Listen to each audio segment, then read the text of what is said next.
That was pretty much this. Something about her felt off, like she lacked certain social cues. I handed her a glass of Merlot and we cheers each other. I shit you not, she almost immediately spilled a huge drop of red wine on my light blue couch. I composed myself, but I wanted to scream. I said it's okay, as I ran to the kitchen to get a damp paper towel and sponge.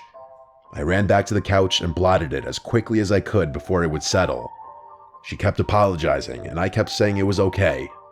After this, it got a little more tense, and to break the tension, I suggested I get the tree out of the attic. So I went up to the attic, slid over the giant box with all the tree parts in it, and started handing her down the pieces one by one, each piece getting bigger until we got to the biggest part, the part that I wouldn't be able to handle going down the ladder on my own. She grabbed it with ease. I had to remember this girl's size.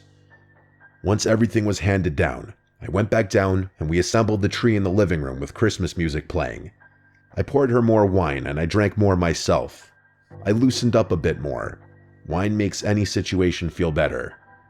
Once we had the tree set up, next was the ornaments. I told her my ornaments were all in the crawl space. These ornaments were all from my childhood. My parents gave me bins and bins of Christmas decorations. So I went down to the crawl space and one by one started taking out the bins while I left Tracy in the living room to relax. As I was doing all of this, I started feeling woozy, like the wine was getting to my head. I've never been a heavy drinker, so I do have a low tolerance, but I felt like I hadn't drank that much to feel this way. I grabbed the first bin and started lugging it up the stairs. By the time I got to the top, Tracy wasn't anywhere in sight. I assumed she was in the bathroom at first and called her name. I looked around each room and then saw that the bathroom was empty. I scratched my head in confusion as I kept calling her name.